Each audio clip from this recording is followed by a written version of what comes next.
Ed McGuire, welcome back to another episode of XM.com's weekly broadcast. I see that you're wearing the NYMEX cap. They don't hand those out to anybody. Pete, walk me through the backstory. Well, good morning, Will, and good morning to everyone. Yes, I took the kids over and I was asked to speak at CNBC in 08, middle of 08. It was an interesting week because I was the week that crude hit 147. And WTI was just off the Richter scale. For everyone's sake, that's West Texas Intermediate. It's a benchmark as far as crude. And I was asked by Bertha Coombs to go over and have a chat to her at the NYMEX. So I went over, got a cap. My son organised a couple of tickets to a game at Dodger Stadium, which was very nice in the NYMEX box. And I couldn't believe what we were experiencing with as far as energy prices, Will. And, 13, 14 weeks later, it capitulated from 147, 148 bucks down to 32. That just demonstrates the volatility as far as crude oil. Volatility in energy markets is probably the natural segue into the chart that we've got on screen, talking about soaring energy prices, threatening growth, risk of slower growth, but elevated inflation as shortage of energies look like they're unpacking. So what's the crisis all about? We're talking natural gas, coal prices going through the roof in both Europe and China. We're talking about economic impacts to consumers with higher electricity bills, heating bills. We're talking about rising cost of production, Pete. Talk me, where to from here? Well, it's inflation. It's also demand. We're coming out of that COVID story, and the demand globally for electricity is just, off the Richter scales. And they say that this decade it's just going to be parabolic as far as the consumption. Then naturally, we're seeing crude oil will back at over 83, 84 bucks a barrel, nearly touched 85, and that's really hitting everyone in the hip pocket. So the base metals have had a huge run up over the last week and a half. Crude oil's onward and upward. Energy costs are onward and upward. And that really impacts the consumer globally. So those higher costs are felt in anyone that's running a family or running a home or a car. You have to pay more for your goods. Well, it's an interesting segue. It's an interesting conversation. COP26 happening in Europe and Glasgow. We've got every major player talking about sustainability initiatives. But I mean, the key point here, as I look at the analyst commentary, there's a long list of reasons why we're seeing this energy price growth, from a chronic underinvestment in fossil fuels to stricter emissions regulations. So we've got a two-sided equation here, and at the moment, the hip pocket seems to be winning. Yes, and an addiction as far as China's concerned, Will. We've spoken previous segments as far as their addiction to coal and coal-fired power plants. So that story is just ever growing, and this is the issue that we face globally. You can have these mandates, but naturally you've got to look at your big consumers and how do they change their domestic footprint. So it's going to be a difficult. I remember Jim Rogers saying a number of years ago to me, and I saw him say this also on TV, the Commodity King, that fresh water was always their main concern for China with nuclear-fired power plants. It's all right to have the coal, but you need fresh water for your nuclear, and that was their greatest issue. So how to cool the reactors and so on. So there we are across that energy dimension, and our growing consumption as far as electric vehicles require. One thing I'm going to laugh at, in Glasgow, they told me, Will, that they had they bought 20 new Tesla motor vehicles to ferry everyone around, but they also had to get a diesel generator to fire up the cars. As we say, mate, it's a two-sided equation. It's always an interesting sort of balancing act. Now, let's jump through quickly to the shipping costs. We're talking about signs of slowdown, but again, shipping costs have gone through the roof. So the cost of supply, the cost of logistics, the impact of supply chain, we're from a paralysing supply chain to an energy crisis. Mate, there's a bit on. There's a lot on. There's a damn lot on. And when you're thinking about that Baltic Dry Freight Index, that manufacturing hub coming out of Northern Europe there, going into the Baltic Sea, shipping it across the world, and they're the costs that are incurred by all consumers. You've got the big problems on Long Beach, California, as far as getting those containers off on the ships to actually dock and clear that inventory and ship it across the US. So yeah, there's a lot going on. I think there's a lot of undercurrents there, Will, that the people have got to do their own research and appreciate what the true storyline is impacting the globe at the moment. And I think there's many different dimensions or or viewpoints that you can look at to give you an appreciation from an economic standpoint? Well, there's certainly some trades in there because we're suspecting that stock markets, profit margins all be squeezed. So again, watch some of these data points and widen them into your trading activity over the next couple of weeks as we watch supply chains further impacted by some of these major issues.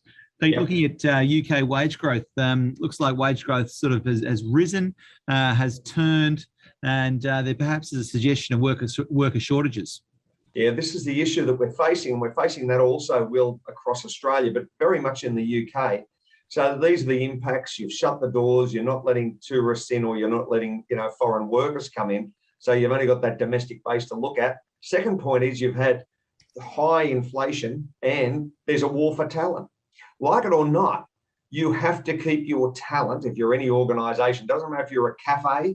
I noticed that cafes are having problems in Sydney, and Australia, trying to get top quality baristas. So that's your earning engine, and the good, the bad, and the ugly. You get someone good, and they're worth sometimes in any business. I've employed people for many years, and I've been an employee for many years. The good people are hard to find, and you're damn well got to look after them, because a good person can be worth 3 ordinary people in any field. That's medical. Doesn't matter if you're cleaning streets. Doesn't matter if you're a surveyor, a draftsman, whatever. That energy and that commitment is that's what it's all about. Mate, certainly is the energy, the commitment, and the I guess the action and the outcome. Mate, taking a quick look at the UK Consumer Price Index. Why is this a chart that we're interested in tracking, and what do we think about the inflation trade here? Well, you've seen that inflation, and you're talking, it's really becoming onward and upwards. You've just seen that continual uptick, and that really is causing great concern to the consumer base. The spending power of the wallet and the purse, how much is being impacted as far as what the goods cost 6 months ago to what they cost today. And that ongoing tick up is a real wake-up call for what's around the corner. I saw a headline only a matter of an hour or two ago, Australia, get ready, brace yourself, strap yourself in, baby, because we're going to start raising rates. And when you're seeing 4.9%, I saw that as far as the CPI number coming out of New Zealand, I think yesterday, then there's every chance you could see another rate rise next month for them. So that's 2 in 2 months, or 2 in 2.5 months. But that'd be 2 in 2 months. So that is just the onward and upward impact as far as high inflation and how to contain it. Pete, as we jump across and look at PMIs, similar sort of situation occurring here. The three colour lines there. You're looking at manufacturing, services, and composites. As you look at this, we seem to be trending back down towards that 50 number. Yeah, absolutely. Well, it's been a good time, Charlie, for pretty much again that nice growth that we saw come March, April, May of this year, and then all of a sudden it's had a little bit of a check up from the neck up, and started to move closer down to that 50, which is a significant benchmark, because 50, anything above 50 is growth, anything less than 50, as we know, is contraction. So let's see how this European winter faces, and of course what impact it has to the UK. And if you're talking energy crises, you're talking weather outages, you're talking issues getting the right staff, then that all impacts naturally GDP, PMIs, and everything wrapped together. And I think the beauty of our show together, what we do here each week, Will, is we're not here to give anyone a lesson in economics. We're here to give them just some high level stuff. They go away, they do your own research. What does PMI mean? What does CPI mean? Those little points can be your cheat sheet from your trading, that you've got those written down in your data, and you go, that's what that means, and I see that, and that's all we're trying to do, is just give people an easier entry. There's the balance point, and there's your trade. Pete, quick one on pound versus the dollar. That's the US dollar here. We've got a descending trend line and a potential breakout. Yeah, exactly, Will. It's been volatile, and it's been a very, very wild ride, that British pound. And I think, for a trader's perspective, that's what we'd like to be a part of. We only want movement. We're not writing option strategies as far as strangles or straddles and keep it in a specific there's your bottom and that's your top, and we want it to trade somewhere in there. The products that we offer, we like to see movement, and many traders, as they know, it's you don't marry a trade. It's not as though you're holding a stock for infinitum. Currency markets are deep, currency markets are volatile, and the beauty of them are they're incredibly liquid. Well, so there's always a there. seller. I mean, they've come off a 9-month low there at 1.34 and driven back up towards that trend line. So certainly in the last 3-4 weeks, there's been some serious movement. Yeah, you bet, Will.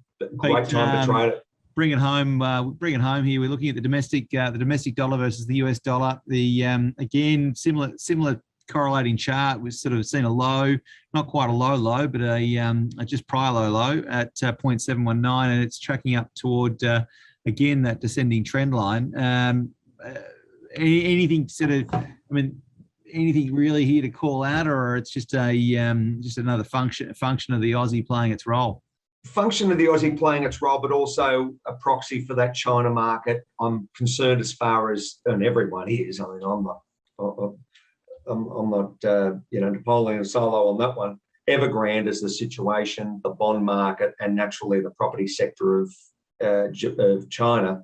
And how does that all play out as far as debt servicing? Other companies naturally across that whole frontier, it makes up 30% of its GDP, the Chinese property market. And I was looking at some data, Will, they've got 11 trillion with a T, trillion dollars worth of inventory in property that needs to look at, someone's got to buy it.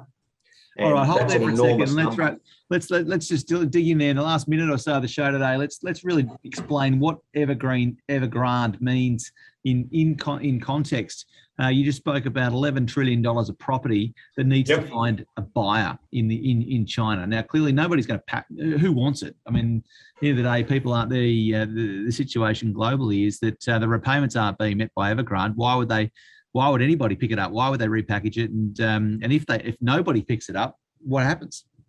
Well, first part is naturally, does the government step in to solve the issue? Secondly, if they don't step in, how does Evergrande, does it just face a bankruptcy? And that's like any company, that's a cleansing of the market. That I remember an accountant saying that to me once. It's just an economic cycle. It's a cleansing of the market. As long as it's not you personally, it's a little bit like, oh, okay. But that's the bluntness of the economic cycle.